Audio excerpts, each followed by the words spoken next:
Hola, soy Sergio Luján Mora, profesor de la Universidad de Alicante, y con este video tutorial compuesto de varias partes vas a aprender qué se necesita para publicar un sitio web en Internet.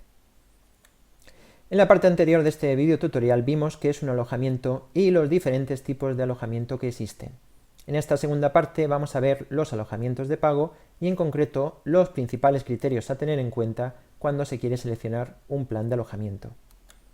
Estos criterios son la calidad, que la empresa cumpla lo que hemos contratado y que resuelva los problemas que tengamos rápidamente, el sistema operativo que emplea el servidor web, el espacio de almacenamiento que proporciona, los límites mensuales para la transferencia de datos, la velocidad de transferencia máxima que podemos tener, los lenguajes de programación web que permite emplear, si permite crear bases de datos y cuántas, si emite múltiples dominios y subdominios, otros, como el número de cuentas de correo que se pueden crear o si proporciona plantillas para crear el sitio web. Y por último, claro está, el precio. En esta parte de este video tutorial vamos a ver los primeros 4 criterios. Y en la siguiente parte estudiaremos los 6 últimos. Respecto a la calidad, es difícil de evaluarla sin haber probado antes el servicio. La calidad se puede resumir en que la empresa cumpla lo que hemos contratado, que resuelva los problemas que tengamos y que nos ofrezca la máxima disponibilidad y fiabilidad. Es decir, que el servidor web donde esté alojado nuestro sitio web no esté apagado o tenga problemas de conectividad frecuentemente. Algunos indicadores que nos pueden ayudar a averiguar la calidad de una empresa de alojamiento son la calidad de la página web de la empresa de alojamiento, mirando la profesionalidad de la misma, las opiniones de clientes antiguos y actuales que encontremos en Internet, el tiempo que lleva operando la empresa, el nivel de soporte que ofrece la empresa, por ejemplo, si ofrece una sección de documentación y manuales, o si ofrece un apartado de preguntas más frecuentes, y por último, si la empresa ofrece un servicio de atención al cliente y resolución de problemas. Además, hay que comprobar los mecanismos de contacto que ofrece la empresa: teléfono, correo electrónico, chat, etc. Un parámetro importante es el tiempo de respuesta, pero esto también es difícil de conocer a priori, a no ser que nos lo garanticen por escrito en el contrato del servicio. El sistema operativo, en inglés Operating System, es el software que efectúa la gestión de los procesos básicos de un ordenador y permite la normal ejecución del resto del software que se quiere emplear. Los dos sistemas operativos que normalmente vamos a encontrar en los planes de alojamiento son, por un lado, Linux y por otro, Windows. Normalmente, aunque no es obligatorio que sea así, cuando elegimos Linux tendremos como servidor web Apache y cuando elijamos Windows tendremos como servidor web Internet Information Server. La decisión de qué sistema operativo elegir depende principalmente del lenguaje de programación y de los servicios adicionales que queramos utilizar. Elegiremos Linux cuando queramos utilizar los lenguajes de programación PHP, Python, Perl o JSP y la base de datos MySQL o PostgreSQL. Elegiremos Windows cuando queramos utilizar los lenguajes de programación ASP o ASP.NET y la base de datos Access o SQL Server. Normalmente, un alojamiento en Linux es más barato que en Windows, ya que la empresa de alojamiento se ahorra la licencia del sistema operativo. También suele ser más barato porque hay mejores herramientas para la administración de servidores Linux, lo cual abarata el coste de administración.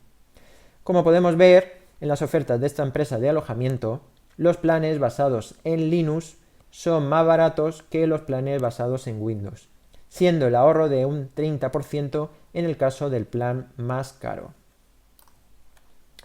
El almacenamiento, también llamado espacio web o espacio en disco, es el espacio del sistema de archivos del servidor que nos ofrece la empresa de alojamiento para almacenar nuestro sitio web. En inglés se suele llamar disk space, disk storage o hosting space. Se mide en megabytes o gigabytes y en la actualidad suele empezar a partir de 1 gigabyte. El espacio web suele ser un cebo para atraer clientes. A veces se ofrecen tamaños muy grandes, para que el cliente piense que cuantos más megabytes de espacio será mucho mejor.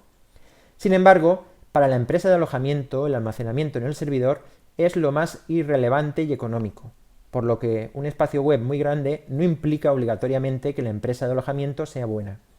En algunos planes de alojamiento nos pueden penalizar si superamos el límite de almacenamiento fijado. Por ejemplo, en este plan de alojamiento nos ofrecen 200 megas de espacio en disco.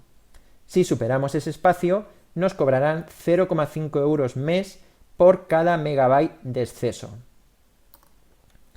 Es muy importante asegurarse de que incluye el concepto de espacio web, ya que nos podemos llevar la desagradable sorpresa de que incluya todo lo que vamos a emplear en el servidor, y entonces el espacio real para el sitio web se verá reducido drásticamente. Por ejemplo, en este plan de alojamiento nos indican que podemos tener un número ilimitado de bases de datos Access, pero las bases de datos consumen el espacio de almacenamiento disponible. El espacio web que necesitamos depende del tamaño que tenga nuestro sitio web. Es mejor ser conservador, calcular un tamaño aproximado y aumentarlo en un 20-30% por si nos quedamos cortos en el cálculo o para futuras ampliaciones a corto plazo. Evidentemente, si ya tenemos desarrollado nuestro sitio web, podemos calcular su tamaño exacto y por tanto el espacio que necesitamos. Pero lo normal es que no tengamos aún el sitio web construido. Por ello, vamos a ver cómo realizar una estimación del tamaño de nuestro sitio web. Podemos estimar el tamaño total de nuestro sitio web multiplicando el número de páginas que tendrá por el tamaño medio de la página. ¿Y cómo se calcula el tamaño medio de la página? Si aún no tenemos desarrollado el sitio web, calcular el tamaño medio de una página es difícil, ya que una página web se compone de múltiples ficheros, como son el código HTML, las hojas de estilo, los códigos de script, las imágenes y otros objetos que puede contener la página. El tamaño o peso de una página es la suma del tamaño de todos los archivos que componen una página. Pero es que además, para complicarlo un poco más, los ficheros que componen una página web se comparten entre múltiples páginas web, por lo que tomar el tamaño de una única página como tamaño medio es una aproximación muy burda. De todos modos, vamos a hacer una prueba. Vamos a calcular el tamaño total de una página web. Para ello, nos vamos al navegador y vamos a calcular el tamaño de esta página, la página principal de la web de la Universidad de Alicante. Si pulsamos el botón derecho sobre una zona vacía de la página, por ejemplo aquí, y nos vamos a la opción de ver información de la página, podemos obtener un tamaño. Aquí vemos tamaño 24,88 kilobytes. Pero este no es el tamaño, no es el peso de toda la página web. Este tamaño es exclusivamente el del código HTML, el de un solo fichero. Para calcular el tamaño de toda la página tenemos varias opciones. La primera, si tenemos instalada la barra de herramientas Web Developer Toolbar, esta barra que tengo yo aquí instalada, nos podemos ir al menú Información y dentro del menú Información tenemos la opción Ver tamaño del documento. Pulsamos y nos aparece esta página web donde nos aparece la suma de todos los ficheros que componen la página web. Esta página, la principal de la Universidad de Alicante, tiene un tamaño total de 277 kilobytes, que se calculan como la suma del código HTML más la suma de las 12 imágenes que componen la página, más la suma de un fichero de script JavaScript, más la suma de un fichero de estilos CSS. Otra opción que tenemos para calcular el tamaño total de una página web es irnos al menú Archivo y elegir la opción Guardar página web. ¿Guardar cómo? Yo puedo guardar la página web en una carpeta y a continuación me voy al sistema de ficheros, a la carpeta donde he guardado la página y tengo por un lado el código HTML y por otro lado tengo esta carpeta donde el navegador me ha guardado todos los ficheros que componen la página. En concreto tengo las 12 imágenes que aparecen en la página web más el código de script JavaScript más la hoja de estilo CSS. Por tanto, desde el sistema de ficheros yo puedo seleccionar la carpeta y el fichero, pulsar el botón derecho Propiedades y ahora sí, este tamaño, que es la suma de todos los ficheros, sí que representa el peso total de la página web, que coincide, como podemos ver, 277 kilobytes, coincide con lo que nos había dado la barra de herramientas Web Developer Toolbar, exactamente el mismo tamaño.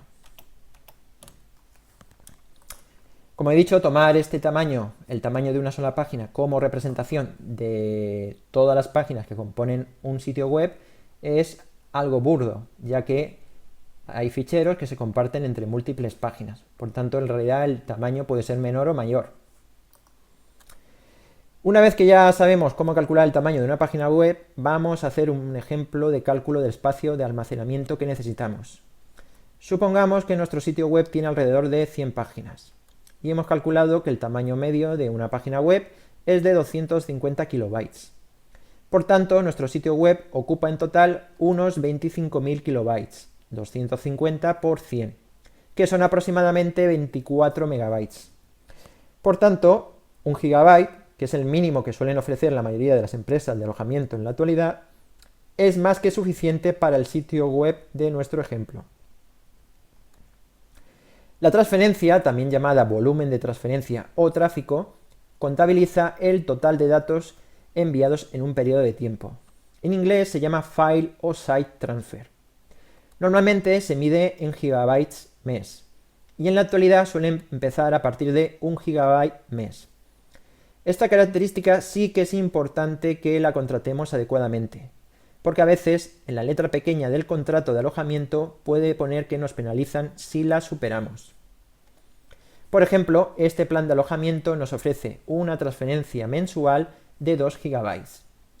Sin embargo, si nos pasamos, nos cobrarán 15 euros mes por cada gigabyte de exceso. El volumen de transferencia también es difícil de calcular, más difícil aún que el espacio de almacenamiento, porque su valor depende del impacto que tenga nuestro sitio web, de cuántas visitas vayamos a recibir, y eso es algo que no depende de nosotros.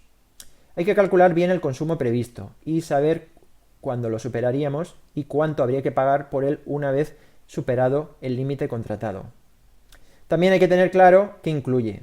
En condiciones normales, un sitio web consume más tráfico que el correo electrónico y las transferencias de FTP, por lo que es suficiente con evaluar el tráfico del sitio web. Muchas empresas de alojamiento anuncian grandes volúmenes de transferencia, incluso transferencia ilimitada o tráfico ilimitado. Esto es imposible, ya que la transferencia se realiza a través de un canal de comunicación con límites físicos, que además se comparten con otros cientos o miles de sitios web. Normalmente estas afirmaciones son un mero eslogan comercial, que a veces esconden la incapacidad de la empresa de alojamiento para contabilizar el consumo realizado. El volumen de transferencia que necesitamos depende del tamaño que tenga nuestro sitio web y del número de visitas que tengamos. Vamos a ver cómo realizar una estimación del volumen de transferencia de nuestro sitio web. Podemos estimar el volumen de transferencia de nuestro sitio web multiplicando el número de visitantes diarios por el número de páginas visitadas por cada visitante, por el tamaño medio de la página y por el número de días en un mes. Usamos 30 por simplificar. Vamos a hacer un ejemplo de cálculo del volumen de transferencia que necesitamos. Supongamos que nuestro sitio web recibe alrededor de 100 visitantes al día. Cada visitante visita 5 páginas y hemos calculado que el tamaño medio de una página es de 250 kilobytes. Por tanto, en un día nuestro sitio web tiene un volumen de transferencia de unos 125.000 kilobytes, que son aproximadamente 122 megabytes. Si multiplicamos la cantidad anterior por 30, obtenemos el volumen total en un mes, que es aproximadamente 3,6 gigabytes. Por tanto, un gigabyte, que es el mínimo que suelen ofrecer la mayoría de las empresas de alojamiento en la actualidad, no sería suficiente para el sitio web de nuestro ejemplo. Y con esto finaliza esta parte de este vídeo tutorial en el que hemos visto los 4 primeros criterios para elegir un plan de alojamiento. Si necesitas más información o quieres contactar conmigo, en la página web http://desarrollo web DLSI UAS podrás encontrar más información sobre el desarrollo web. O también puedes contactar directamente conmigo a través de mi dirección de correo electrónico sergio.lujan@ua.es.